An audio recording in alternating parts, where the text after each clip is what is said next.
Okay, so Raymond, we're at 7 o'clock. Are you ready to start? I am. Okay, all right, I'm gonna go ahead. So I'm gonna introduce Raymond Latta, who is a staff person with Revolution Books in New York City. Go ahead, Raymond. Okay. I want to welcome everyone to Revolution Books Online and to tonight's virtual author program with Sohaila Abdulali and her book, What Do We Talk About When We Talk About Rape? And the doors are closed at Revolution Books, but the lights are on. And tonight's program will be an illuminating experience. My name is Raymond Latta. I'm a spokesperson for Revolution Books. And our program tonight is co-sponsored by Revolution Books in New York and Revolution Books in Berkeley. We are the bookstore about the world for a radically different world. And we are holding the event tonight under very difficult and painful conditions of the COVID-19 pandemic. And this is a natural biological phenomenon, a highly transmissible and lethal disease. But how this is experienced by different sections of people, by different countries in the world, all of that unnecessary suffering is bound up, has everything to do with the nature of the system we live under, capitalism, imperialism, the lack of medical supplies, the racial disparities in how this is being hit, the fact that prisoners and immigrants in detention camps have an effective death sentence hanging over their heads, the fact that in poor nations of the world, especially in Africa, there are as few, you have a situation where there's one intensive care unit bed per million people in some parts of the poor nations of the world today. And Revolution Books is alive with the scientific understanding that things don't have to be this way, that another world is possible. And the beating heart of this bookstore is the work and leadership of Baba Vakian, who has brought forward a whole new framework for human emancipation, and that is the new communism. And that new communism is the method and approach to make a revolution to change everything. It is the beating heart of this bookstore, and Baba Vakian is the most important political thinker and leader in today's world. We take up this new communism, we apply it, we dialogue with people about it, we debate it, and that is the high octane of this bookstore. And it's why this bookstore values critical thinking, the life of the mind, and the poetic spirit. It's all why we say that Revolution Books is the political, intellectual, and cultural center of a movement for an actual revolution. So welcome to Revolution Books, and welcome to tonight's program with Sohaila Abdulali and her book, What Do We Talk About When We Talk About Rape? Now, Sohaila has written a very powerful, a very brave, and a very eloquent book. And I want to say something about pandemics, because I started with the coronavirus pandemic, but there is a social pandemic, a long-standing social pandemic, and that is the humiliation, the degradation, the violence that has been visited upon women for thousands of years and that exists throughout the world today. This, as I said, is a long-standing pandemic, and you're dealing with a situation where 1 in 4 women will experience sexual assault or violence in her lifetimes. There's a statistic in Sohaila's book that was so striking and terrifying. She says that there's a greater chance of a woman in South Africa being raped than learning how to read. That is a statement on the world that we live in. Sohaila Abdulali was born in Mumbai, India. She has degrees in economics and sociology from Brandeis and from Stanford. She has written 2 novels. children's books. She's a journalist, and she is a survivor of a gang rape in India as a young woman. And she writes her new book as a survivor, as a wife, as a mother, as a daughter, as a counselor, and as an activist. And we are very, very, very, very excited to have Sohaila Abdulali with us tonight. And the format is going to be this. She's going to speak for 20 to 30 minutes. We'll have a few more words about Revolution Books and why it's so important. We'll say a little more about our upcoming programs. And then we'll have some conversation. The two of us and Emma will join us in that conversation. Then we'll bring in your questions and comments, and you can send them in. And we'll go with that conversation and back and forth with you, the audience, and then we'll close it out. And that is going to be the format for tonight. And without further ado, I want to bring in Sohaila Abdulali to present her book, What Do We Talk About When We Talk About Rape? Hello, am I on now? Yes. Okay. Hi. So, hello everyone. I want to start off by saying how completely weird this is to do this remotely like this. It feels really lonesome because one of the things I've loved about book events is the connection with people and the warm bodies in the room. So wherever you are out there, I wish you were here.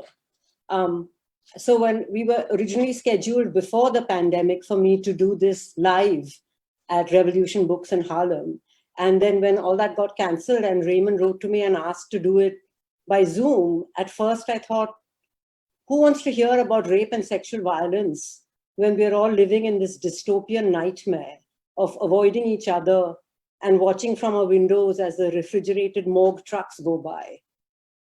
Then I thought, but we do need to talk about it because as usual, the sexual abuse scenario morphs to adapt to whatever we throw at it. If you read the news, you know that domestic violence has increased dramatically all over the world as people are stuck at home with their abusers. We are on lockdown, we stay home. Statistically and historically, home is the most dangerous place for women and girls. What lessons are we going to learn about trauma, treatment, and prevention? Will we do better in the next pandemic in terms of providing support to PTSD survivors, forging better networks, changing systems so that home sweet home isn't a macabre joke for too many people? So yes, talking about rape is very relevant. I don't want to fall for the old status quo trick where they say, oh, don't talk about racism or sexism or whatever. Now we have bigger things to deal with. Actually, it's all part of the same package. So I want to start by just reading a tiny bit from the introduction of my book just to explain it a bit. What is this book? It's about what we talk about, but also what we don't talk about. We don't talk enough about aggravating phobias. We don't talk enough about rebuilding trust. We don't talk enough about joy and rage and how to fit both into our lives. I began college weeks after being raped. I showed up at my freshman dorm, still healing from physical injuries, a bump on my head and a bandage on my ankle. The ankle bandage wasn't because of anything the rapists did. A few days after the rape, I was at the beach, so happy to be alive that I took a running leap off the front steps of the house and twisted my ankle. In college, I threw myself into the feminist movement like a drunken sailor on shore leave. These were my people. This was my place. And it still is. When you're 17, with a bump on your head from almost dying and a bandaged foot from the rapture of living, cliches come easily. I joined marches and yelled, yes means yes, no means no. Later, running training sessions for police officers and doctors, I held forth on how rape has nothing to do with sex. Now, I realize that, well, sometimes yes doesn't mean yes. And sometimes rape does have to do with sex. Much has changed in how we talk about rape. In the last few years, people have come a long way in talking about it in everyday conversation. In my household, rape is just one more topic. If we can expose our children to talk of genocide, racism, bikini waxing, and the inevitable melting of the planet, why should we leave out sexual abuse? Happily, the global conversation on this issue is deepening too. The Me Too campaign has shone a startling spotlight on sexual harassment. This is all happening while the US has a robust champion of sexual abuse for its president. We must notice who is part of the conversation and who is not. The Me Too campaign is global, yes. But what is global? Let's not forget that the man who brings buffalo milk to my family home in rural Maharashtra, or the king of Swaziland's latest virgin wife, may not be on social media. Let's not forget that if you're a trans person, your chances of being sexually assaulted are 50-50, but your chances of finding understanding and support or justice are far lower.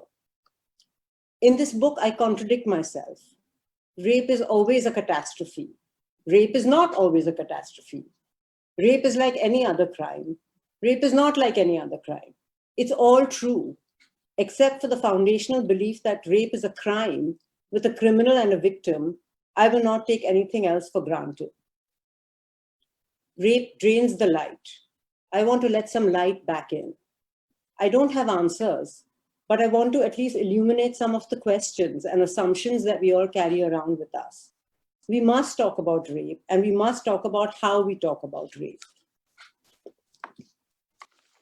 So this book is rather dear to my heart.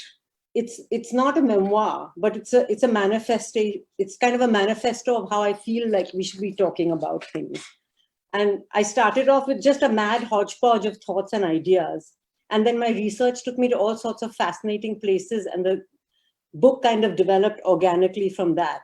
I found myself spending 2 days in a brothel in India, meeting these extremely liberated sex workers. I found myself spending time with a dentist in Australia who specializes in treating trauma victims. And so much to my surprise, there's a chapter in my rape book about dentistry. I found myself writing a chapter about heroes when I met an amazing Egyptian woman who risked her own life to save other people from mob rape in Cairo. I talked to a Palestinian woman who is blind and goes to refugee camps and talks to survivors. And then the best part was talking to all the amazing survivors. I realized there's nothing special about me carrying on with my life after this. The world is full of people. There was a woman who ran into her rapist in an elevator. There was the 84-year-old woman who was raped by a door-to-door salesman when she was 10 years old in the Great Depression. There was the South African township woman who was raped by her uncle as a child, contracted HIV as a result, and now works full-time counseling other survivors. There was a man who didn't know that what had happened to him was rape until he read about a famous singer being raped and heard the word for the first time. So I wanted to write about rape in a level-headed way, and I wanted to write for everyone. This is not a women's book. It's a book for humans. I tried to write sensibly, but I didn't want to go to the other extreme and sound cold and clinical or morose, as I'm not a morose person. I made sure to make room for emotions by having chapters I call brief pauses, where I basically just allow myself to rant a bit. I got to talk about consent, about confusion, about how, when we talk about shame and honor, we are talking about the wrong people. Shame and dishonor belong to rapists, not their victims. I got to talk about how sex education is often rape education and how we choose to socialize our children into rape culture. I got to talk about good girls and bad girls, who gets raped, who rapes, and why we all seem to go a bit bonkers when this subject comes up. And the last year, I've been around the world with this book, and I've been amazed at the response. And at the end of it, more than ever, I believe very firmly that rape is a choice. We have made this choice as a society by setting up systems and institutions and values that make it okay. I truly believe we can decide to change this. It's so easy to believe that something is so entrenched that we can't change it. But just look around you. Lives change in the blink of an eye. 2 months ago, would anyone have believed we would all be living under lockdown and turn into a planet of masked people? Now it is the new normal. So we can have other new normals. And since my book is very much about breaking silences, I'm going to read a few sections from my chapter on talking about rape, on survivors talking about rape. This chapter is called Shut Up and Die, Crazy Bitch. What happens when you keep such a big secret? What happens to you? And what does your silence mean for the people around you and your community? Why do we keep quiet? The easy answer is shame. And often that is the reason. We think it's our fault for being available or vulnerable or clueless. All over the world, we blame ourselves, quite unable to take on board that another human being committed a crime. It's easier to feel ashamed than to accept that someone violated us in the most viciously intimate way and we couldn't do anything about it. Cheryl, who's American, started telling me her story in a very familiar, self-deprecating way. The most popular guy in school asked me to help him with his homework, and I fell for it like a dumbass. As for me, the men who raped me had a very sharp weapon, and they used it on my friend and me. We lived because I promised them that I wouldn't talk in exchange for not being murdered. They had no hesitation in believing me. They clearly knew Indian society much better than I did. In the US, 7 out of 10 rapes are committed by someone the victim knows. This increases both the self-blame and the cost of telling. But there's more than just shame. Telling doesn't always come with a reward, comfort, closure, justice. Sometimes women tell, but everyone acts as if we said nothing at all. One woman emailed me. I told my parents about it and they did nothing, absolutely nothing. I felt so betrayed. Everyone in my family knew, but still he was there at each and every family function. He even works at my uncle's shop. Sometimes telling can cost you precious relationships. One grandmother holds your hand, the other gives you a death glare. Sometimes you tell and you have to comfort the other person. Sometimes you tell and the other person says something appalling. The day after I was raped, a friend said to me, "Wow, you were with 4 guys." And it isn't just relationships at that time. This goes on forever. Given how much baggage we all carry around about sexual violence, there's a perfectly justifiable reluctance to be open about having been raped. I told a potential boyfriend in grad school what happened to me, and that was the end of any chance of us getting close. He gazed at me with horror, as if I were a precious porcelain figurine that had been damaged by the big bad world, which it was his job to protect, which he proceeded to do by following me adoringly around campus until I got so creeped out I had to be brutally rejected. Who needs that? Sometimes telling is just a huge commitment of time, energy, and emotion. Telling is difficult because while you can control whom you tell, you can't control the response. You get what you get. So when you've just been violated so comprehensively, of course it makes sense to hold your pain close where nobody can make it worse. As Heather, who was another American survivor, told me more and more details of her gang rape and its aftermath, I heard something very familiar in her voice. I know it well because I have it myself. A way of telling the story in a smooth arc, matter-of-factly, with intonation but no real emotion. It's what we do to keep it slightly at arm's length, and it's a great coping mechanism. It is also rather curative. The more often we tell it, the more manageable it gets. Because no matter how many details we share, we leave out the unbearable ones that nobody wants to hear. Finally, we are left with a sanitized version, with the requisite sprinkling of horror, but nothing to make you too uncomfortable. And we are always making sure not to give you more than you can handle. We are protecting you. It's quite a balancing act. You don't want to have a secret you can't share, but you equally don't want this one thing that happened to you to be the biggest thing on everyone's mind when they think of you. I hope being a rape survivor isn't the most interesting thing about me or anyone else. In the grand scheme, what happens afterwards is more important. Is Malala Yousafzai interesting solely because she was shot in the head by the Taliban? That is noteworthy, of course, but by now, she is interesting because of what she has done with her life after that.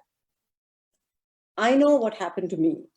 The police didn't believe us, despite our visible wounds, and the doctor was too embarrassed to even examine me properly. If I ever feel crazy and delusional, I just have to pick up the phone and call the guy who was with me, who witnessed it all. Thank goodness for that. But if you look in the dusty ledgers of the local police station, you will find a report signed by me stating that nothing happened that night.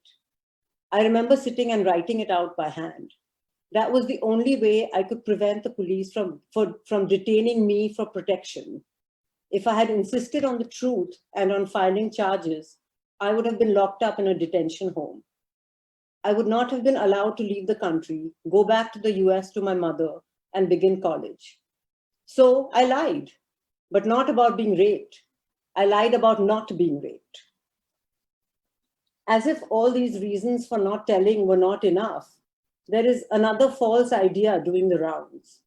Does telling make you a weak and whining victim? It's an astounding, insidious motif all over the world. If you can't take it on the chin or in the vagina and get over it quietly, you're a wimp. Plenty of women have adopted this ridiculous mantra, the refrain of which goes something like this. If you complain about anything less than a full-on penetrative rape where your life was in danger, you're undoing all the work women have done to become powerful. You're giving up your agency and playing into stereotypes of weak, passive women. If you couldn't say no then, you have no right to speak now. This is so wrong. The opposite is true. The minute you speak, the moment you write your own narrative, the second you open your mouth, you are no longer just a victim. You are taking back some control. It is the opposite of victimhood. That's it for me. But since I'm home and I have to do this remotely, I think I'll have to share my inspiration chicken with all of you. This is my glow-in-the-dark chicken that helped me write the book. That's it.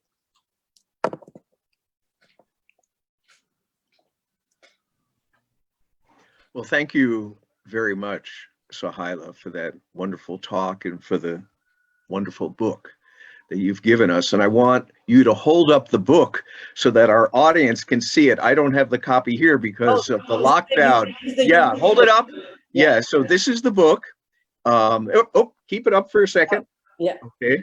And people can obtain a copy of that book. They can buy the book at a 10% discount by ordering it through our new online bookstore, revolutionbooksnyc.org. That's revolutionbooksnyc.org. So you'll see that book and a lot of wonderful books, 6,000 books that have been curated that make up our collection. So I want to say a few more words about the bookstore and then we'll start our conversation, Sohaila. So some people have joined us newly, and I want to welcome them, the new viewers, into the program and the discussion. And Sohaila has just read from different excerpts of her book and told us, has read excerpts from her book in different chapters and has told us a little more about the writing of the book. I want to say a bit more about Revolution Books because it's very fitting and appropriate that this is our second online program and that we're featuring the author of this very powerful and this very insightful work about a question that bears on the whole state of this world and the state of humanity. What Sohaila is describing are the normal workings of this system. You know, the day-to-day violence and the abuse and the dehumanization that confronts one half of humanity. And I know when you opened up, you talked about the difficulty of dealing with the new normal right now, the pandemic. And the new normal is intolerable and the old normal is intolerable. And we have to get to a whole new world. And that's what Revolution Books is all about. And whether we want to cure a disease or make a better world, a better society, we need a scientific, evidence-based approach. And if we want to make a revolution to get past and beyond this whole horrific system that we live under with all of its horrors, the wars that it waged, the destruction of the environment, the dehumanization and degradation of women, the persecution of immigrants, the racism and the patriarchy that you're talking about, well, then we need the scientific method and approach of the new communism to understand the world deeply and to make this revolution to emancipate humanity and to protect the planet, to bring into society and into the world a whole new way that people can relate to each other, a whole new economy, a whole new system of politics and government that enables humanity to truly flourish. And that is what the new communism makes possible. And there is a strategy to actually defeat this ruling class when the conditions are right. And there is this inspiring vision and blueprint for a society and world in which human beings can truly flourish. And another important part of this new communism is the morality that it talks about, calls for, and is saying that we can actually bring into being and to make actionable as part of building this movement for revolution and creating a whole new society and world. And that morality rejects the poisonous notion that the end justifies the means, that what we do to fight for this new world, to create new relations among people, to defeat the enemy, that has to be consistent with the goal that we have, which is to put an end to all exploitation and oppression. And this new communism, as I said, rejects that poisonous notion that the ends justifies the means.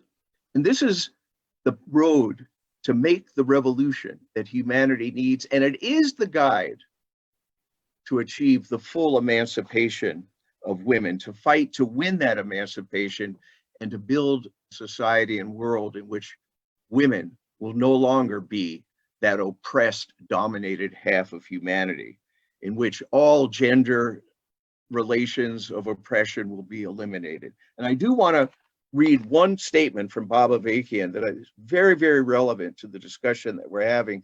You talked about breaking the silence, Sohaila, and I want to talk about breaking the chains. What Avakian says, and this is from a collection of articles and writings that you can get at Revolution Books entitled Break All the Chains, Bob Avakian on the Emancipation of Women and the Communist Revolution. And he says, you cannot break all the chains except one. You cannot say you want to be free of exploitation and expression and oppression, except you want to keep the oppression of women by men.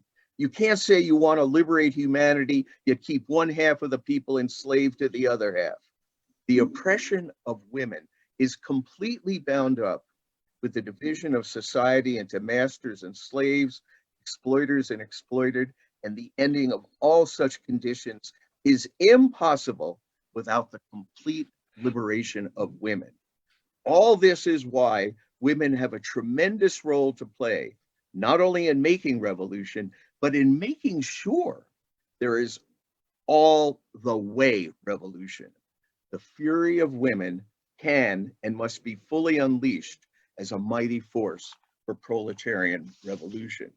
This new communism is what infuses the life of this bookstore, this vision of an end to the exploitation and oppression of women and the full emancipation of women, and the fact that this is a critical question for all who aspire to a better and radically different world, that too infuses the life of this bookstore. And I wanted to let people know about our upcoming programs, and we're going to open our discussion just after I say that. On May 7th, because this is the bookstore about the world for radically different world, on May 7th, we're going to have Nicole Fleetwood. She's a professor of American Studies at Rutgers University, and she is going to be inaugurating her new book, debuting her new book called Marking Time, Art in the Age of Mass Incarceration. And she will have some artists who had been incarcerated for many years and who were able to maintain not just their humanity, but their creative spirit in the hellholes that are the prisons of the United States. Every Thursday, Revolution Nothing Less can be viewed at revcom.us. I invite everyone to view that. And we, Revolution Books, need your involvement and your support and your ideas for us to thrive. And I want to call on everyone to visit our website at Revolution Books, nyc.org. And I want to encourage everyone to make a donation to Revolution Books or to become a sustainer of this bookstore. And that is so critical to the ability of people to know and change the world and to have their sights raised to a whole other way the world can be. So again, I want to welcome everyone to our discussion tonight, and I want to thank Sohaila for that wonderful presentation. And let's kick it off. Sohaila, I wanted to ask you if you could comment a little more about, this point that you make about how rape is such a horror and how traumatic it is, and yet at the same time, this should not be what defines a woman's life and her potential. And I think the way you treat that is so very, very important, and it's done with a great deal of sensitivity and awareness, and sharing that with people as against a lot of the preconceptions and stereotypes, I think is very, very critical to what you've done. Yeah, actually, it's interesting because when I was writing the book, this was one of the things that I was really afraid of. I wanted to make the point that I know from myself and from many other people that while it is, I don't want to mitigate how horrible it is, but I want to say that it's one of many horrible things that can happen. Right. I mean, if you start comparing, you can't really start ranking things like, soldiers come from war and have seen all their bodies blown to bits and have lost limbs. Are you going to then say that rape is worse than that, or that is, it just gets ridiculous. So I just want, my main point was that I don't want to take away from the horror of rape, but I don't think it's realistic or correct to put it in a class away from everything else, because the world is full of traumas and ways to deal with them. And if everything else can be part of all of life, why can't rape? Rape is not separate out there. And also when you say that it's completely different, you're kind of not allowing people to integrate it into their own lives. Like, there's me, and what happened to me did not break me because of my circumstances and my personality. I had plenty of support. I had people who loved me. I had a whole wonderful life, and I had never been given those toxic messages that something like this was my fault. So I could work through it one way or the other. But somebody else could have had this exact same thing happen to her and not be able to work through it. So I kind of resent any implication that rape is a one-size-fits-all horrifying thing that is not like anything else. It's not like anything else, but nothing is like anything else. So why can't it be one unique trauma and not just the unique trauma? And I also just want to say that, yes, we mostly talk about women when we talk about rape, but there are many men who get raped. There are children of both genders, of all genders, who get raped. So I don't want that to be forgotten in the conversation, even though I tend to say she about it because that's the majority as far as we know. Let's talk about rape culture. This is an important theme in your book, and you describe it at one point as the totality of the big and small things, that affected the ways in which men, males, boys, look at women, their sense of entitlement, their sense of expectation, the different manifestations of this rape culture.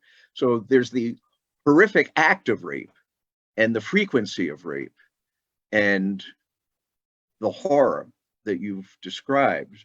And at the same time, there's a surrounding culture.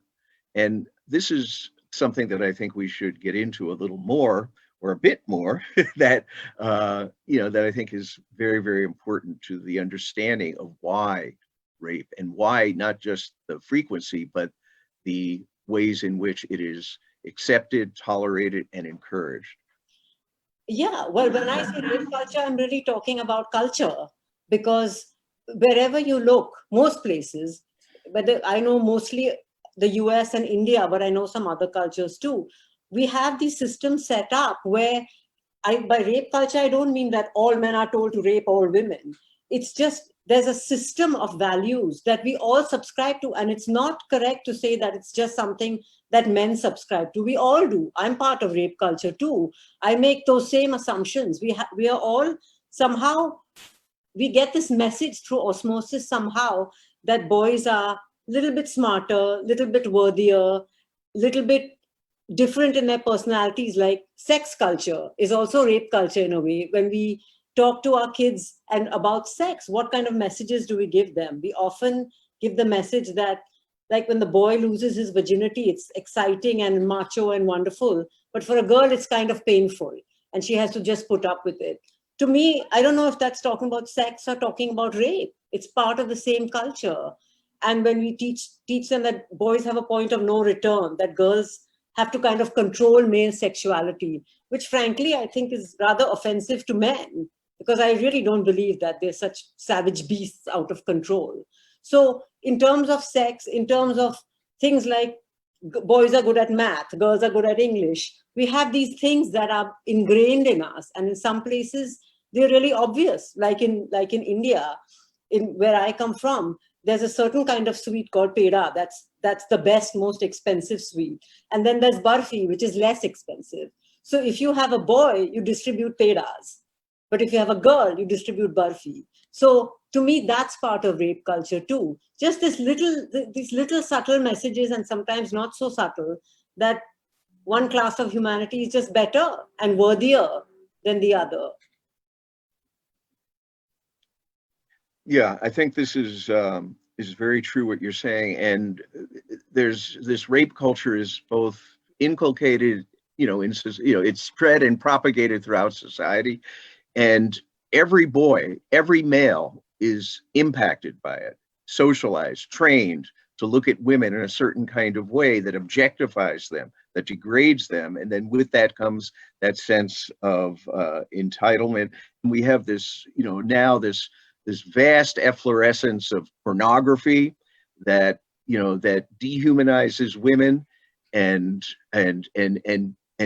presents sex in forms of conquest and degradation. This is all of what is pumped through society, and women are made to feel low and vile, and boys and men are made to feel that this is their right.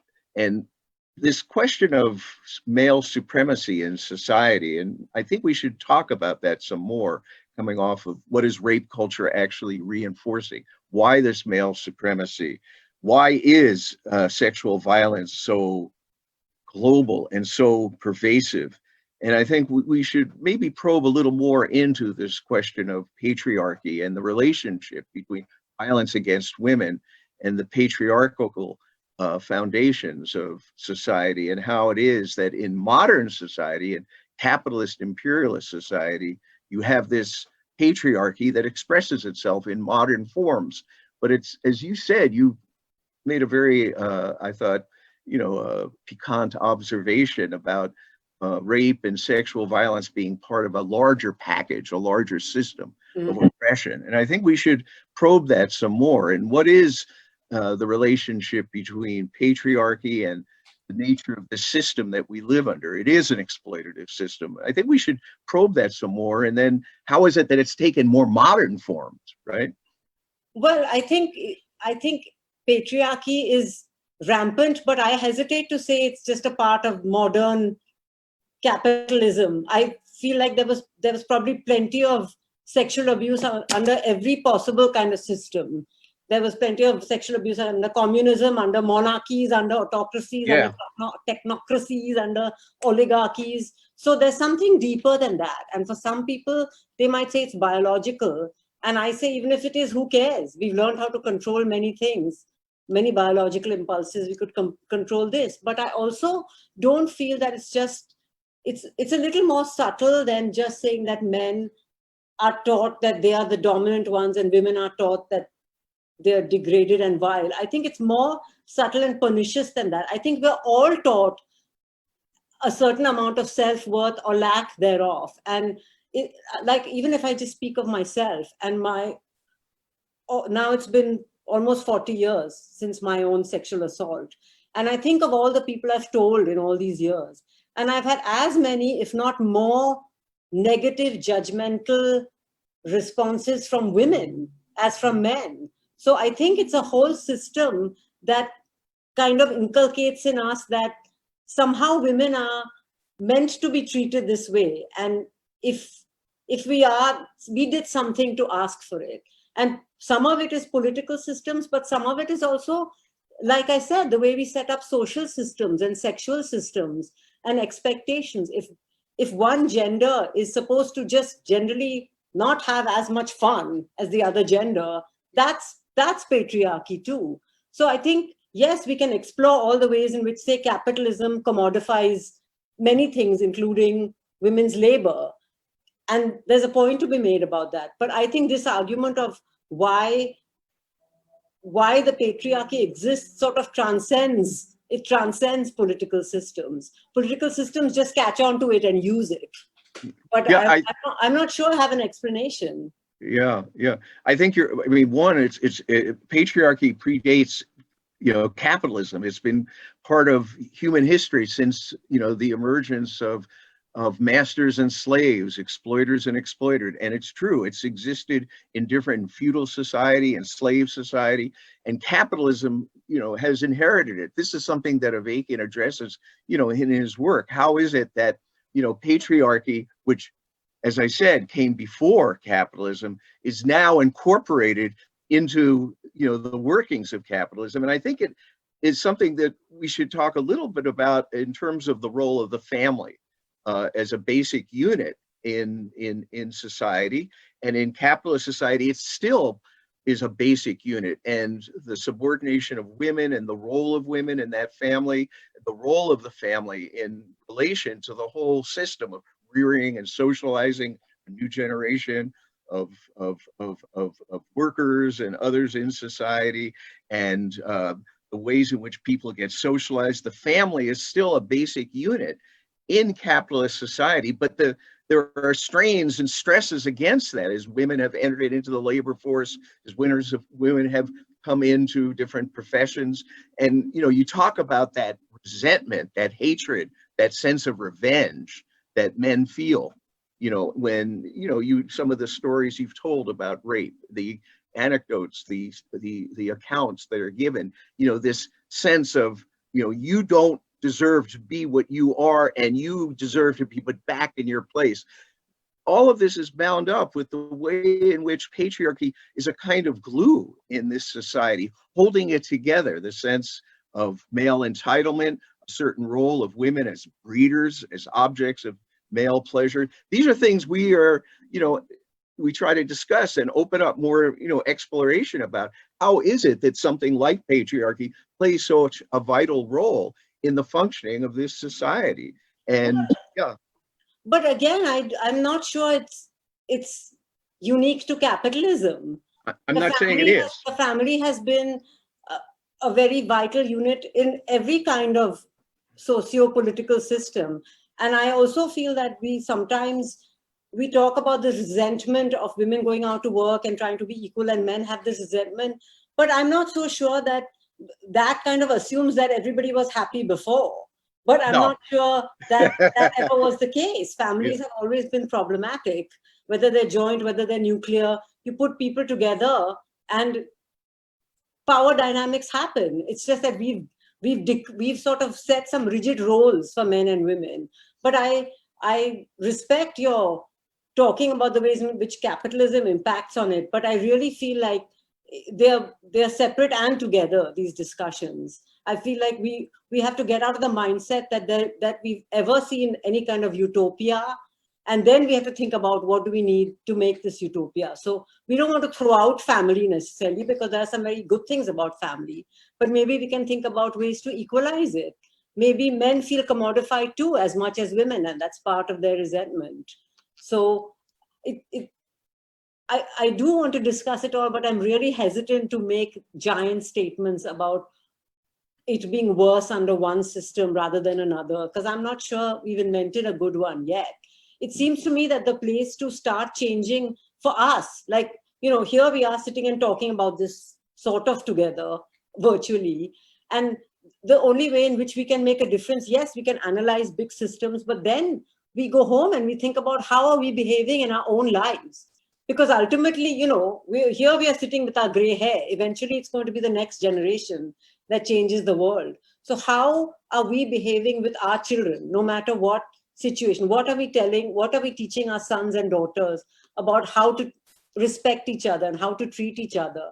I think change begins there, no matter what political system you're in. And I'm not negating an oppressive system, because I'm the first one to talk about institutional scaffolding for rape, which exists.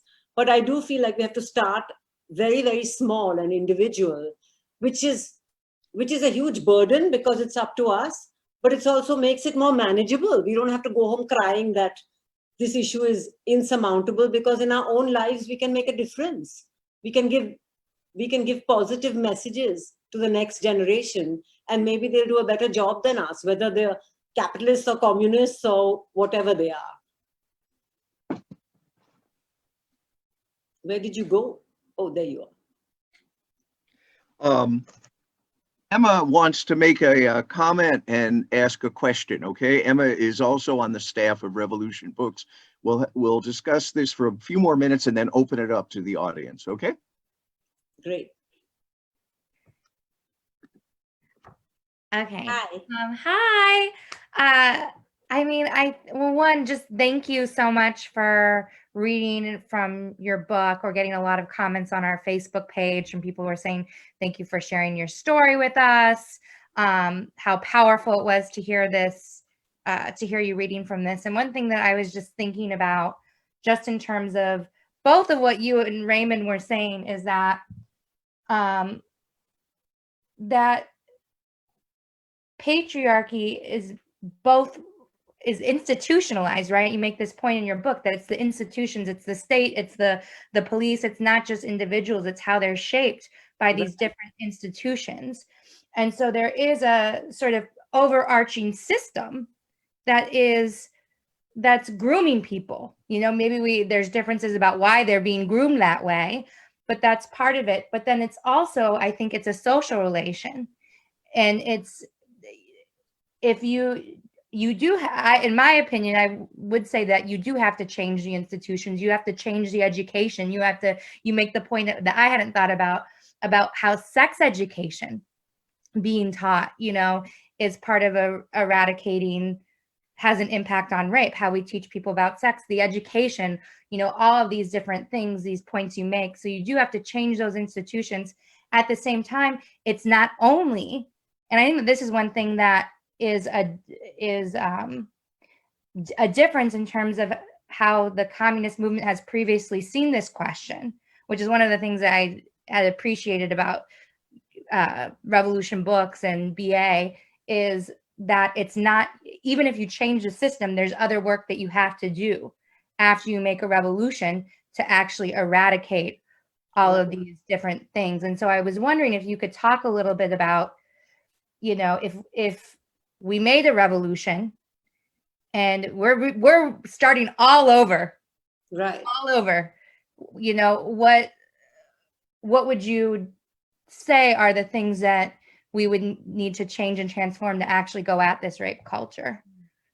Well, I'd love to be part of any revolution. That's great.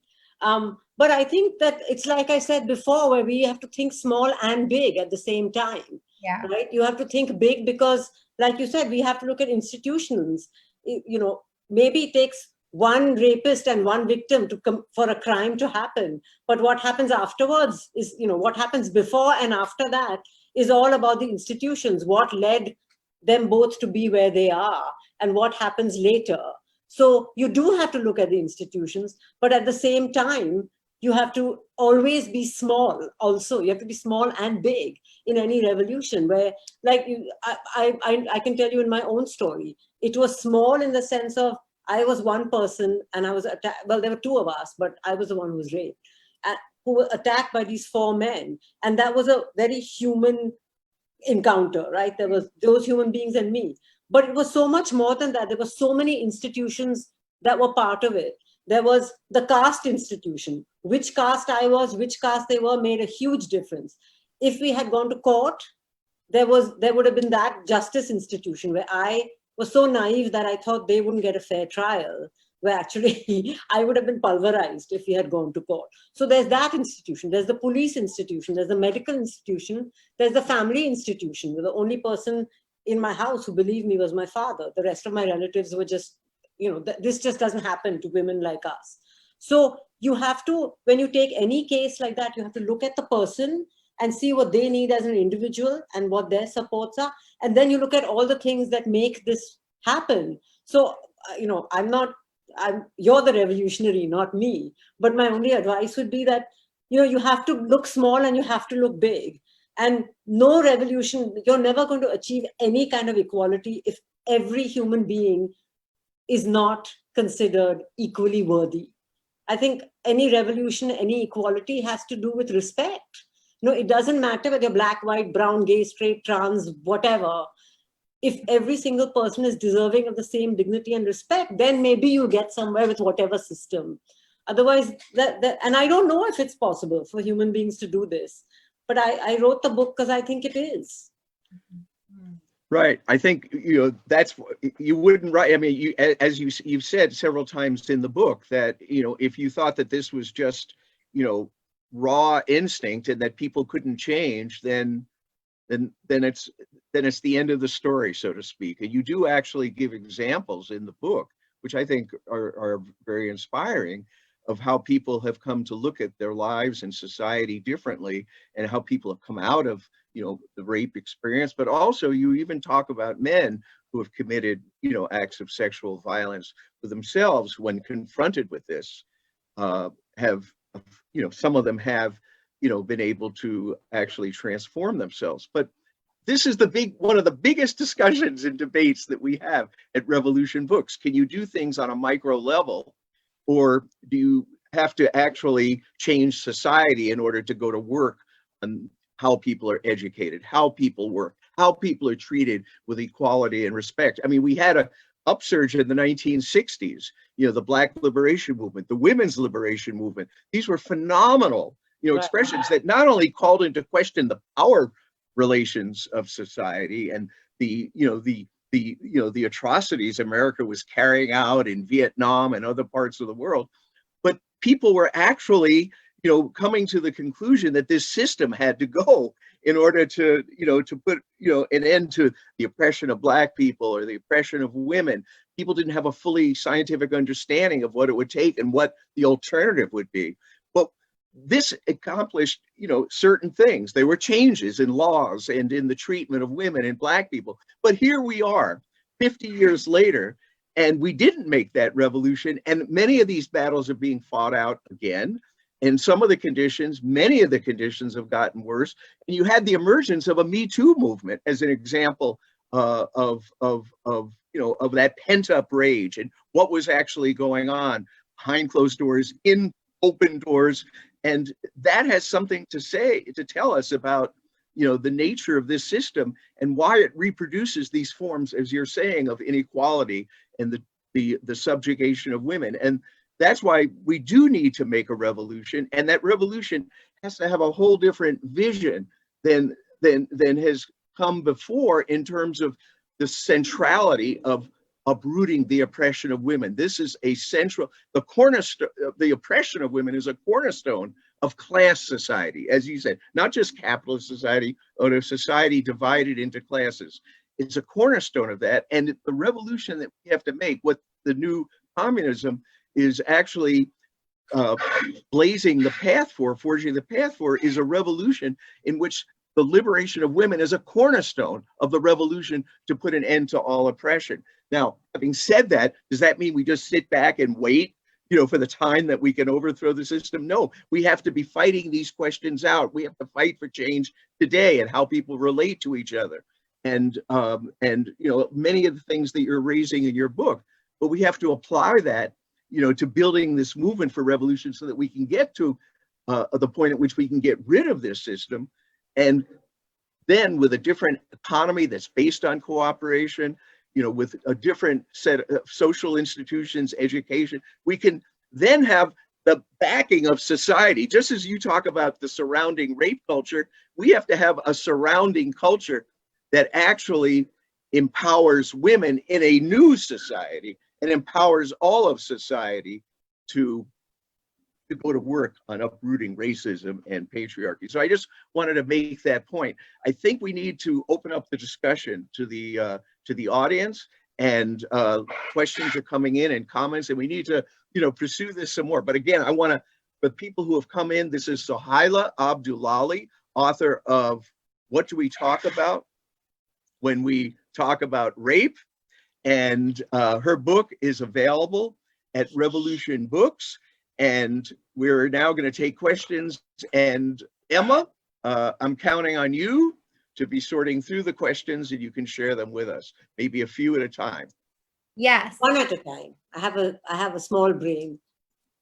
That is so not true. And if Juana, I know Juana was wanting to ask some questions too. So Juana, if you're on there, just post your question on Facebook. So I'm just going to read a couple from our Facebook page. So Priyanka says, "Thank you, Sohaila, for sharing your story. I was too sexually assaulted when I was a child for about 5 years. Currently, I'm working on my doctoral thesis on women in India, graphic novels at Kingston University, London. I'm dealing with rape, justice, trauma, and violence. I would love to get in touch with you regarding my work. How do I do that?" Wyola says, "You're already revolutionary. Every rape survivor who is standing up and speaking up is changing the rape culture." And then there's one more, Leona McElvini. "What role, if any, does organized religion, Christianity, Islam, Judaism, Hindu, etc., and/or religious institutions play in rape culture? Please advise. Thank you in advance." And I just want to encourage everyone to keep posting your comments and questions in this Facebook Live. Okay, so the first person just wanted to know how to get in touch with me. She can go to my website and there's a contact thing there. So that should be easy. And about organized religion, let me just draw all the curtains and hide my face. I mean, organized religion, I'm not a fan of any of them, because I think there are many good values that are propagated by many religions. I believe in honesty, truthfulness, righteousness, but it just seems like there are a whole lot of institutions run by men who don't necessarily believe that anyone should have any say in what they do. So I don't have anything wise to say about organized religion. I think if you want to practice it, go ahead. I haven't seen it do much good. And in every single organized religion that I have come across, there have been terrible cases of abuse by the people in charge. So I don't necessarily think that religion or believing in a higher power is a bad thing. I don't know about that. And I respect people who do that. But the minute you give some people so much power that they are made to feel like they have divine power, it's very dangerous. It's just really dangerous, because it's very rare that that power doesn't get abused by some of them. So yeah, I think that organized religion, like every other institution, is no different. Like the church, Islam, Hinduism, which is not that organized, universities, police academies, all of these are, in my mind, the same. They're institutions and they will protect themselves rather than the people who are victimized by them. So I don't have a hugely positive feeling, though I know there are also stories of people who represent religions, like really good nuns, good priests, good leaders, good Buddhist monks, who will support and fight against an oppressive culture. But as an institution, it just brings up all my general rebellious feelings against institutions. I mean, in my own religion, I can't even go to the mosque, even if I wanted to. So what does that say about how much it values me? I think I answered all the questions. Okay, we're getting some other questions in. If you have other questions, please post them on the Facebook page here. Okay, I'm just trying to check all of this at the same time. All right. Okay, does the trauma experience vary when we talk about one rape in contrast to repetitive experiences as possibly in conflict settings? I personally believe that both experiences should be part of collective conscience to start revolutionary work. However, how these different levels of exposure in the individual level affect the actions we should take. That's a great question. And I think that, one point that I've tried very hard to make in my book is that there's this compulsion we all seem to have to rank rape. Like, is rape in war worse than rape walking down the street in a city? Is incest worse than stranger rape? Is it worse to be date raped? And it's kind of a fruitless discussion because there's so many factors that go on. So I would never say rape and war is different in the kind of trauma it gives. Of course it's different, but there's so much depends on who you have to support you, how you get over it. There are people who've been raped in war by multiple people and have gone on to have satisfying lives. And there are people who've been raped once by a stranger on the street who have been destroyed by it. So yes, these things are different, but I don't think it serves any purpose to say one is worse than the other. It just, it doesn't accomplish anything. It's all wrong.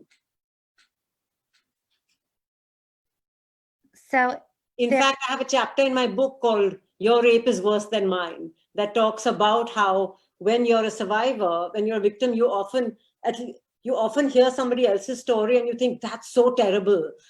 That's much worse than what happened to me. And part of it is a defense mechanism. And part of it, I think, is also that when it's happened to you and you've survived, you kind of know the limits of it, you know the whole story. But if someone else tells you what's happened to them, you can't imagine it. And so the unknown is always more scary. So it's kind of a fruitless discussion, except when you're talking in terms of, policy or punishment. But that's not my, that's a different department. When you're talking about setting up sentences, then you get into the whole prison industrial thing, which is a whole other discussion. But just in terms of generally saying this is worse than that, it doesn't make sense to me. Okay, should I read some other questions that we're getting? Sure. Yeah.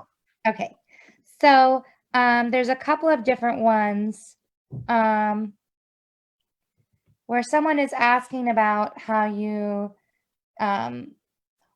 hold space for people in trauma and sharing trauma, and how you navigated the experiences that you faced in your own experience.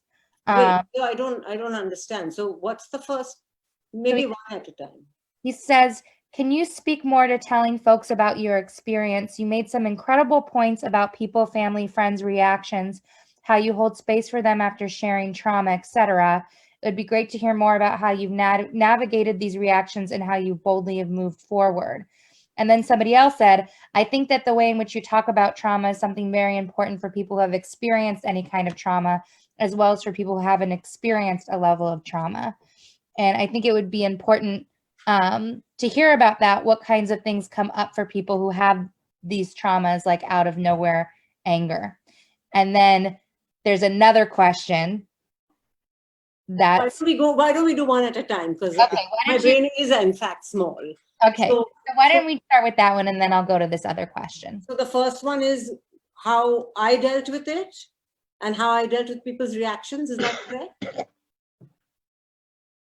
Yeah. I'm sorry, one more time, you broke out a The little. first question was, how did I deal with people's reactions? Is that what it was? Yeah, both of these questions are on the theme of trauma and how to navigate that. I mean, I think there's so much literature on trauma, but I think especially for rape trauma, there's a lot of connections with PTSD. You know, it was a long time before PTSD was applied to rape survivors. So that is very illuminating. But I think this person was asking about me. And I think that in my case, you know, I was actually still not even a legal adult. So I think it makes a huge difference, your age, for one thing. It's hard for me now to say, oh, I'm like this because I was raped, or I'm like that because I don't know how it had been anyway. So it's hard to pass out the effects from generally growing up. But one thing I did find in my book, and when I used to work as a rape crisis counselor, is that no matter what happens to you, like in my case, it was kind of the stereotypical rape, right? Where it was strangers and they were armed and we were going to be killed and we were wounded. And so that is the stereotypical rape, but that's not the normal rape. Normal rape is more like somebody you know. But no matter what happens to you, the way you recover and the way you deal with trauma, I think there's a certain inbuilt resilience people have or don't have, but much more than that, it's what kind of support you get. Who believes you? If no one believes you, if no one listens to you, if you can't get help, there's no question that you're going to have a harder time with it. So, you know, some things are unavoidable. You know, they're different for different people. One might have nightmares. One might be scared to go to the dentist. One might never be able to walk down the street at night. One might not be able to have children, whatever. But the support you get is the common thread. So in my case, this person asked about me. In my case, yes, it was terrible and horrible, but I had lots of aces up in my sleeve or wherever they would be. For one thing, I had never, my whole upbringing, I had never ever, no one had talked about rape to me, but no one had ever given me a message, or maybe I was just too thick-skinned to get it. This message that if something like this happened, it was my fault. So it never occurred to me, even in a country where you're told that it's always the woman's fault and she's dishonored and she's better off dead. I never got this message. And that saved me because it didn't occur to me to be ashamed. And then the other thing is that the people who were really close to me believed me. So that even though the police didn't and the doctor didn't and everybody else didn't, I had my father there, and it would never have occurred to him to doubt it for 1 second what I said. And then later on, as I went on through, I didn't have counseling, but I knew it was available if I wanted it. So I think with any trauma, there's the trauma, which is awful, but then there's what happens around it. And that's what makes all the difference. You know, who is there for you and how do they treat you? And where do you go when you feel broken? So kind of align with this question, there was someone who posed this question of, for people who don't understand what trauma is, how would you explain that or walk through people what it is? Any trauma. I guess, I guess trauma is when... I think they're talking about specifically the trauma that you wrote about in the book. Yeah. So, I mean, I think for something like rape trauma, it would be the way to describe it. Again, it's such an individual thing, but if you actually think about the physical act of somebody violating your body, it's very invasive, and you feel like you've lost control, and you feel like you don't have any say over what's happening to you. So to me, trauma is very much, I guess I would define trauma, I've never thought about this before, so I'm just making it up. I guess I would define trauma as your reaction to something that happens to you that's negative and that's totally out of your control. So you could have war trauma, you could have grief trauma. It's just something negative happening to you that is just big, that's very big. And sometimes with rape trauma, you don't know how big it is. You don't understand for a long time. Like that actually happened to me. I think of myself as this very person in touch with my feelings, but I was 17. I was horrified. It was terrible. I was having nightmares. But 3 weeks later, I was in college as a freshman and I barely gave it a thought. I was fine. It was all good. And that's what I needed to do to deal with it. And some people might call it denial, but I think it was actually a pretty good coping mechanism. Then a couple of years later, when it all came crashing down and hit me, I was ready for it. So it's just the way you cope with, if you see someone, in fact, that's part of the reason the police didn't believe me, because 2 hours after coming home, I was in a good mood. I was laughing because I was so thrilled that we hadn't been killed. That was the main thought in my mind. So to them, I didn't fit the profile of somebody who was raped and embarrassed and ashamed and dishonored. So I think that the message I would give anyone who doesn't really understand maybe what trauma is, but you might have someone in your life who said that they've gone through this, is don't have expectations, don't judge them. If they say, just let them have the reaction they have, because that's the reaction they need to have. It doesn't mean it was a more or less trauma because they don't react in the way you think they should react or the way you would react. It's just really different for different people. I want to ask you a question, Sohaila. Can you hear me? Yes. Oh, great. This has to do with your own biography. You had written in this article after your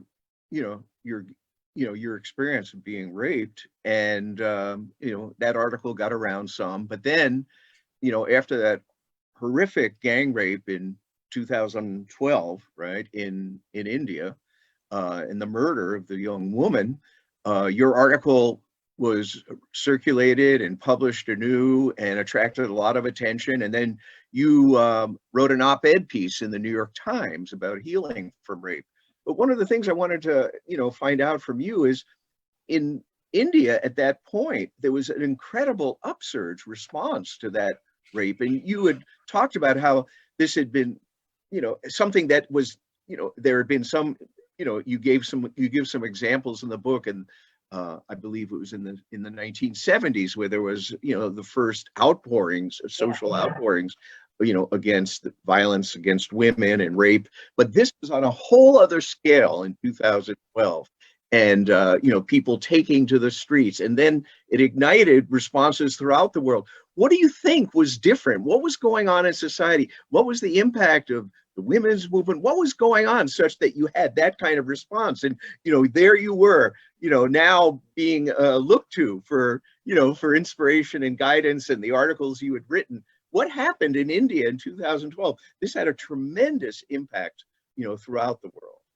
Well, the thing is, it always amuses me when people ask me this question, because I have no idea. But I also, I've read all the theories about it, and I feel like the things that make the most sense to me are the fact that the thought that I don't actually think that this came out of nowhere. It's not that everybody was going along fine and content with their lives, and then suddenly they all took to the streets and said, we want things to change. It's never like that in the world, but it always looks like that if you don't study it. Like, apartheid didn't end because Nelson Mandela came out of prison and became an icon. It ended because all these things had been happening forever, and he was the flashpoint. So I feel like with Jyoti Singh, who was the young woman who was murdered, she was the flashpoint. There had been this anger building up and building up and building up. And she just happened to be the kind of whatever the thing is that lights the other thing. So I feel like we were ready for it because things had been building up. And so it happened. It was also she was a particularly compelling victim because she kind of was one of those success stories of modern India, where you come from the village, you have a dream, you go to the city, she wanted to become a physiotherapist, she was in school. So it was like a upwardly mobile story that people could relate to.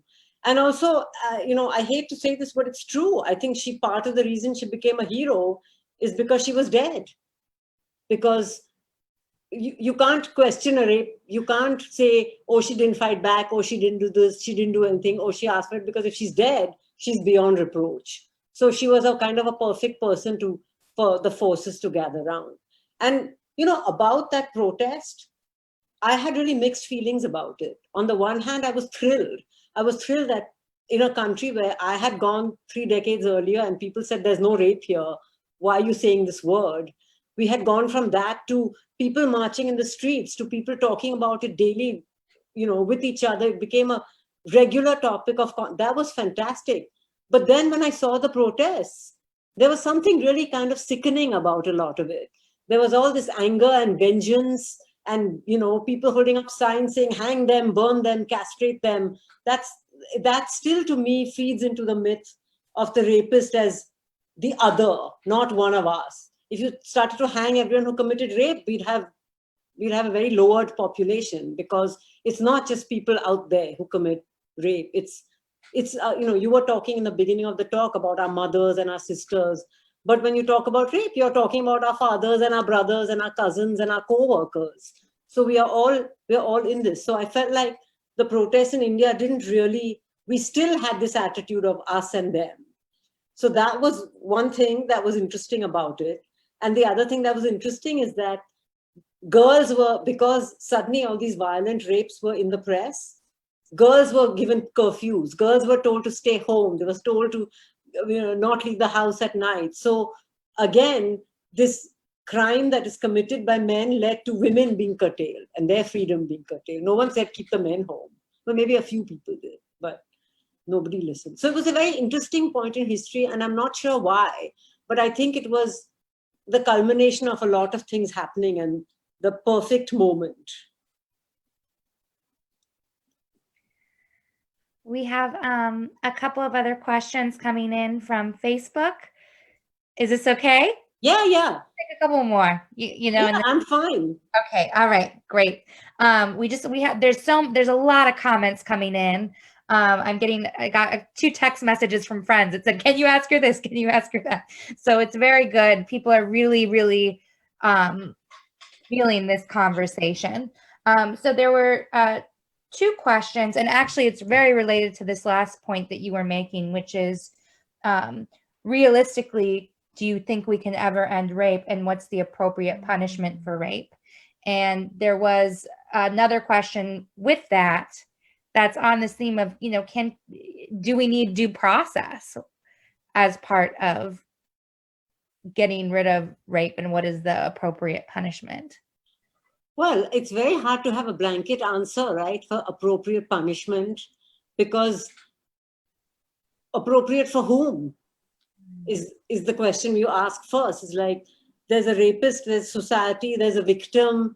So it might be appropriate for society to get rid of this person, but it might not be appropriate for the victim to go through the court system. So I don't think there's an answer for appropriate punishment. I think what's really important in a case of a rape where you're trying to get justice is to look at what justice would mean for society in this case. Like, say you have a serial rapist. It's not really in society's interest to let this person just keep raping other people. But then you look at the victim, and given the court system, is it justice to make the victim go through this complete hell that she'll definitely go through, with the chances of a conviction being as low as they are? So what is justice? So I don't know the appropriate punishment, but I don't think there's an easy answer for that. For some people, the appropriate punishment is vengeance and murder. And for other people, the appropriate punishment is reconciliation and forgiveness. And I don't feel like I'm in a position to say that. But I do feel as a society, we need to examine the mechanism. They're flawed, but we do have mechanisms for justice in place. We have a court system. It's terribly flawed. So on the one hand, if you know a person who's been raped, you discuss with them what is justice for them. But on the other hand, if you care about this issue, you look at the institutions, going back to what Raymond was saying before. You go to the court system and you say, wow, how are you supposed to set this up so that there's actually justice? First you look at, does prison help? Does it rehabilitate or does it punish? Then you look at, if you go to court, what kind of fair system is there? I was on a jury, not on a jury, I was kicked off a jury, and everyone who'd had anything to do with sexual assault was kicked off the jury. So now we have a system where if you're judged by a jury of your peers, but not any peers who have actually had sexual assault happen to them, only those who might have committed it. So that's very interesting. Then what about race? In America, that's a huge thing. In India, caste is a huge thing. So I'm not sure there's one appropriate punishment. I'm not saying rape should go unpunished, but I think it's a very complicated question. And sometimes it's even more complicated because what would feel good to the person who was raped is completely different from what might feel good to a society that wants vengeance. So I don't know. Yeah, I think that this is a big question right now of like this question of revenge or a world without rape, and what what actually will lead to a world where this doesn't happen anymore. Well, to me, the bigger question is that, by the time you get to that point of punishment, it's already almost too late. To me, the only way you're going to get to this world without rape ideal, which I still in some mad part of my brain think could happen, is to start long before that, to look at all the reasons why it happens, why it's okay. Why is it that there are some men who are incapable of doing such a thing, but others who do it without even realizing what it is? So that's what we need to examine. And like I said before, we need to examine how we raise our children, how we act in our little family situations. Because, while it's happening, we do have to think of punishment, but it's kind of too late by then to actually solve the problem. This is another question we just got in, which I think is related, is what role or impact do you think the sexual liberation and women's liberation movements had in rape culture and how societies handle rape? Well, I think, the sexual liberation was very liberating for some people. And more stories are coming out of how it was a very male revolution, the sexual revolution, where there actually was a lot of sexual abuse during the sexual revolution. So it's interesting. And I don't know enough about the history to comment, but what was the second part of the question? And the women's liberation movement. I mean, the women's liberation movement in the US you're talking about. Yeah, I think that that's what they're referring to. Right. So obviously many fantastic changes came about. I think women in many ways in 2020 in this country are better off, but in many ways it's the same. Because even in the women's liberation movement, there was this sense of, very quickly there became a sense of us against them. There was racism in the movement. There were splinter groups. There were American feminists thinking they knew best how to tell the Asians and the Africans how to behave. So I think it was fantastic and it was flawed. And we have to keep doing so because everything is going to be fantastic and flawed. Well, some things will be just flawed, but. Yeah. Raymond, did you want to ask a question? Should I read some more comments? Oh, we do have one more comment that I'm going to read. Well, I don't know. Why don't you go ahead, Raymond? This might be, I think it might be a repetitive. Go. Yeah. Okay. Sohaila, I wanted, we were, talking about punishment and adjudication, of these instances of rape and the broader social, pervasiveness of rape. And then you have a justice system as it exists in this society, which does not fundamentally deliver justice. And, you give examples of people who, for instance, the whole history of Black men being falsely accused of rape. And then you have women who have been raped and, are just humiliated and degraded through the whole judicial process. And, this is another expression of, the ways in which, male supremacy pervade all of the institutions of this society and class society on a global scale. But a specific question that's come up in relation to the Me Too movement and some of what you touch on in your book is the relationship between giving voice, to the women, who've experienced this horror, and at the same time upholding, the principle of due process. And for some people, that's a circle that can't be squared, so to speak. And, what we in the revolutionary movement have been fighting for is the stand and the standards that we have to recognize, the horror that is sexual violence and abuse, and the ways in which this plays out in society, and the whole phenomenon of institutional cover-up. This is, at every level of society, in the schools, in the religious institutions, and in government, everywhere. So what is, as you're looking at it, and as you begin to address it in the book, the relationship between giving voice and agency to those women who have suffered, this horror and this indignity on the one hand, and on the other, recognizing and upholding due process and actually getting at the truth of what happened. So what we've been, fighting for, in the movement for revolution has been, the recognition of the social problem of the violence and the degradation of women. And at the same time, you have to uphold due process and, get at the truth of the matter. And that is not something that can be fully achieved in this society, precisely because of the male supremacy that runs through it. But we have to, proceed in a way that doesn't sort of leave it at revenge, getting even, and actually recognizing that there is still the question of due process at the same time that we recognize the horror and the pervasiveness of this crime. Well, sure, but I think the due process really, before the Me Too movement, during the Me Too movement, and after the Me Too movement, the people who have been denied due process are the victims. Not, there are, I've been asked this question before, what about the false accusations? Where are the false accusations?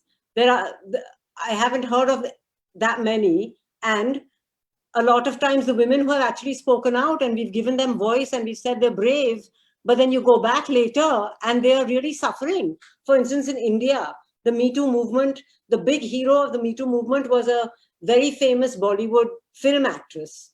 She's one of those A-listers, and she spoke out and she began it. But what nobody talks about is that once that happened, she has not been given a single role in a film. Right. The other person who began it was a journalist who spoke out against someone who was a minister. And she was a big hero of the movement. He resigned, but now he's taking her to court. She's stuck in court forever for defamation. So when we talk about due process, it's like, what process? Even the processes we have in place are not particularly due as far as I'm concerned, because even if you follow the letters of the law, it's really skewed. So what I would begin with in terms of due process is just to start with the attitude that everyone starts equal. Nobody is saying believe everything a woman says or believe everything a man says, but where we are now is that when a woman says something, she's believed a lot less. So to me, the beginning of due process is to start off at a place where why is rape victims not given the same due process as, say, mugging victims? If you say someone took the money out of your wallet, you don't have to prove why you had the money there, why you had it in your wallet, what you're going to do with it. They took the money from your wallet. That's a crime. So, but with rape, we don't even get to due process because we're too busy figuring out why the victim let herself get raped. So I do worry about due process. I have many men that I love and I would want them to get due process if they were accused of something. But it just seems to me like we have a long way to go before we worry about, the system toppling and rapacious women taking over and putting innocent men in jail, because that's not happening right now. The point you're making is correct, that the due process that exists under this system is stacked against women. It's stacked against those who have been so egregiously and horrifically violated. So this is very true, the whole justice system, and the fact that women are made to go through a second ordeal when they take their case, when this goes into the courts. So that is an extremely important fact of life in this system. On the other hand, as I'm, emphasizing, is that we can't just throw due process and the search for the truth out the window. No. Even as this is a social phenomenon, both the violence and the rape that goes on in society and the cover-up of that. Those are two, overriding realities. And at the same time, what Emma was speaking to before is we still have to have the standard of establishing what is true. And that's not a standard that says, well, women can't be listened to, or they just, are confabulating something. So this is, I think, very important. And another reason that we have to be talking about a whole different society in which you don't have this kind of institutional cover-up, in which you don't have a judicial system, that is, look, what's going on. The courts are hearing cases on rape, and the courts are actually ruling in favor of the elimination of the right to abortion for women. That's what's going on in this society. And, if we take, that broader view, then, we get the picture of how this patriarchy is being reinforced in all kinds of ways. So in any case, I think this is really important discussion for us to continue. We can't do it tonight, but if you have some more words on that, and Emma, you might want to review some of the questions that are coming in. But if you wanted to say some more about that. Well, I just, the whole due process system, and it's disturbing to me because I want, of course, I want justice, and rapists should not walk free. But I don't think we're ever going to get to it with the system that we have, especially given that, rape is a crime committed most often, say, by people you know. And so it's going to take a lot for, it's like this extra step that a victim has to go through, because she's not just, even if she wants her perpetrator punished, if the only punishment is jail, then you're talking about destroying a whole system, right? If your uncle rapes you, you put him in jail, that's fine, but your entire family is affected and your life is too. And do you really have the energy for that? So I think it's really important to begin exploring other ways. And one of the things to explore is why we let everybody get away with it, that maybe there's a system of shaming that we need to evolve rather than locking people. We don't know, but I just feel like it's good to question the whole criminal justice system altogether, because I'm not sure that sticking everyone in prison is actually the answer, even if you have equal trials. That's my last word on the subject. Yeah, well, I think this is these are appropriate last words if they're if literally your last words. I hope not. No, but no. But I meant tonight in our discussion. Yeah, but I think we're sort of getting at the need for a radical transformation of all of the institutions in society, all the ways in which people relate to each other. And if we have a society like this one where rape is accepted, is tolerated, is condoned, in which it happens, in family, it happens in the workplace, or the sexual abuse, and then we have a as you were talking about, a justice system that doesn't really deliver justice. And then you're just having, this is what goes on. In other words, it's not a solution. The punishment is not a solution, and people are turned into rapists in prison. People are raped in prison. I mean, this too gets manifested in every sphere of society. So I think this is why we have to, again, be thinking about what it would take and why we would need, a revolution to change all of these institutions, all of these relations, and a whole new economy, that is not based on, the division between exploiter and exploited. So, Emma, I don't know if there's anything more. It's now 8:35, and if there are more questions coming in, or there might be ways in which people can also correspond. I want to let people know that they can correspond with you if that's the case. And you have a website, right? Yeah, and there's a contact thing there. Right. So do you want to give your website if people want to write you? Sure, and share? they can also write. They just go to the website. They go, it's Sohaila Inc. It's SOHAILAINK.com. Okay. And, So And there's a contact thing there. Right. And of right. course, when they buy my book, they can always get me through my publisher. Yeah. Okay, we want to hold up the book again. Okay, there, hold it stationary. Yeah, that's the book. You can get it at revolutionbooksnyc.org at a 10% discount, right, Emma? Through midnight. Until midnight tonight. And you can also get the works of Bob Avakian. I want to hold this up. Can people see this, Emma? Can Yeah. people see this? Higher. This is the Constitution for the new socialist republic in North America. This is actually the vision and the blueprint for the kind of society in which people can really flourish. And we can go to work on uprooting racism and patriarchy. There's a discussion of the judiciary. There's a discussion of the educational system. And there's a section here on the emancipation of women and how central that is, you know, to the mission of this society and to the way in which it is structured and to the kinds of struggles that must continue in the new socialist society, you know, to eradicate the continuing expressions of male supremacy. So I want to encourage people to take a look at that. And I want to call on people to volunteer for Revolution Books, to become part of the Revolution Books community. Emma, do you have something you want to say about that? Yeah, are we closing out or are we going to take a couple more questions? Well, it seemed like we were closing out. Okay. Yeah.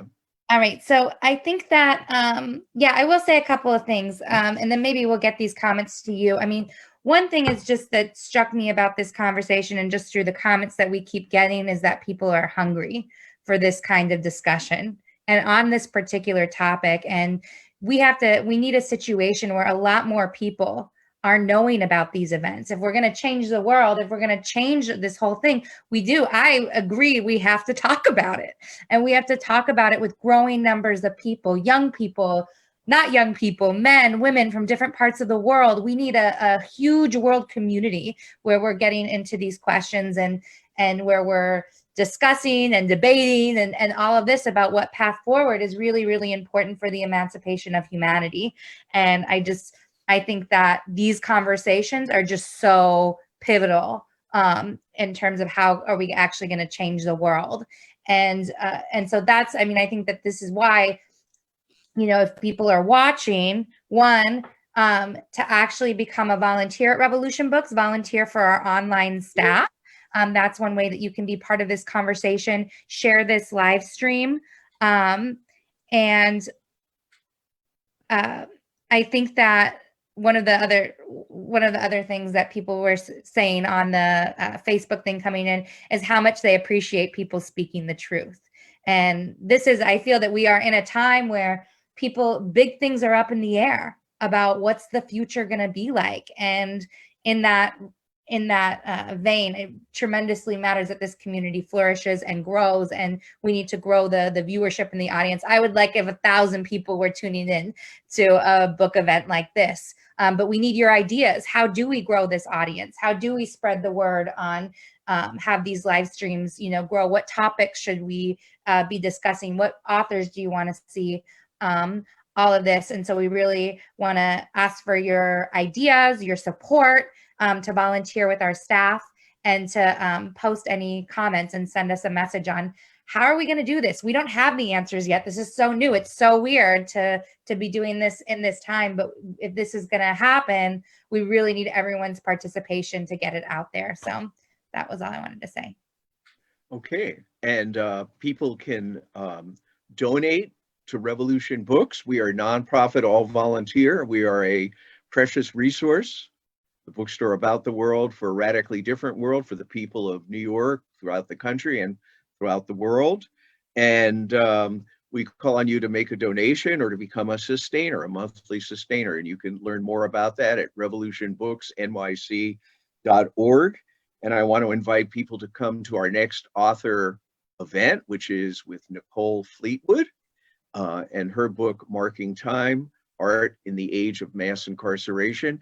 And I would like to thank Sohaila Abdulali for that wonderful talk and for the book that everyone should get a hold of. And we want to have you back in our brick and mortar store when we reopen, when it's safe to reopen. And let's continue the discussion and continue the struggle to a whole new world. I want to thank you so much, Sohaila, for joining us tonight. Yeah. Your experience and wisdom. It was great. Thank you.